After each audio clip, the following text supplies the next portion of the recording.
नमस्कार। आज हम चर्चा करने वाले हैं एक बहुत ही कॉमन प्रश्न जो हर किसी के मन में आता है। कुछ लोग बॉल्ड क्यों हो जाते हैं? Why do some people go bald while others not? तो कुछ में तो बॉल्डनेस आती ही नहीं है, कुछ बहुत जल्दी बॉल्ड हो जाते हैं। बॉल्डनेस आती भी है तो सिर्फ आगे के ही बाल क्यों जाते हैं, पीछे के बाल क्यों नहीं जाते? और पुरुषों में ही बॉल्डनेस क्यों होती है? ये कुछ कॉमन प्रश्न हैं जो हर किसी के मन में आते हैं। तो इन प्रश्नों का उत्तर जानने के लिए हमें सबसे पहले जानना होगा ह्यूमन फिजियोलॉजी के बारे में। हम सबको पता है कि प्यूबर्टी के समय around 14 to 17 year of age कुछ चेंजेस होते हैं जो एक पुरुष और महिला, एक बॉय और गर्ल दोनों में आते हैं। और ये जो चेंजेस होते हैं ये होते हैं हार्मोन के सिक्रीशन की वजह से।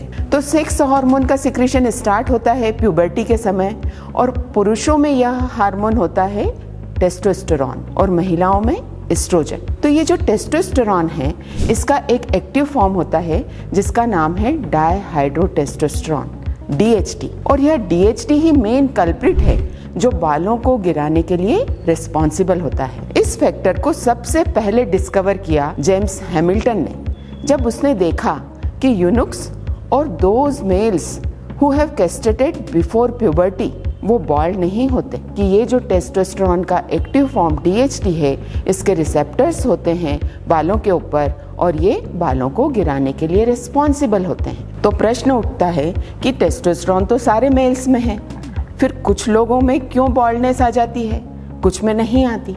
तो इसका उत्तर मिलता है जब हम जेनेटिक्स की स्टडी करते हैं। बहुत सारी जेनेटिक बीमारियां होती है, जैसे हमको पता है हाइपरटेंशन है, डायबिटीज़ है, कोलेस्ट्रॉल किसी किसी में फैमिलियल बहुत ज़्यादा होता है, ओबेसिटी है।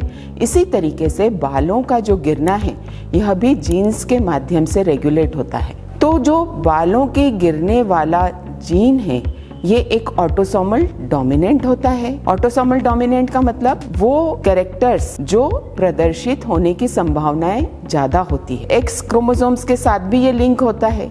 इसलिए आपने देखा होगा कि कई बार फादर के या ग्रैंडफादर के बाल तो नहीं गए, लेकिन मामा नाना के जब बाल गए हुए हैं तो बच्चों में बाल के जाने की संभावना बढ़ जाती है। तो ये जो जेनेटिक इनहेरिटेंस है ये बहुत इंपॉर्टेंट रोल प्ले करता है। तो जिन लोगों की जेनेटिक टेंडेंसी पॉजिटिव है उसमें जो पुरुष हार्मोन है DHT वो ज़्यादा सेंसिटिव हो जाता है, उसके रिसेप्टर्स ज़्यादा नंबर में पाए जाते हैं और ये बालों को गिराते हैं। तो जीन से और पुरुष हार्मोन से रिलेटेड होने की वजह से इस बॉल्डनेस को बोलते हैं एंड्रोजेनेटिक। तो एंड्रोजेनेटिक एलोपेशिया मतलब पुरुष हार्मोन और आनुवांशिक। तो ये दो फैक्टर तो मेन हो गए। जो एंड्रोजेनेटिक कॉज है यह कुछ लोगों में बहुत जल्दी प्रदर्शित हो जाता है। आपने देखा होगा कि आज बच्चों के बाल 20-22 साल में भी एडवांस ग्रेड ऑफ बॉल्डनेस हमें दिखती है। पहले के समय में 40 साल के आसपास दिखती थी, लेकिन आज 20-22 साल में कई बच्चे आते हैं जिनकी बॉल्डनेस बहुत एडवांस ग्रेड तक पहुंच जाती है। तो ऐसा क्यों हो रहा है? तो ये होता है एनवायरमेंटल फैक्टर।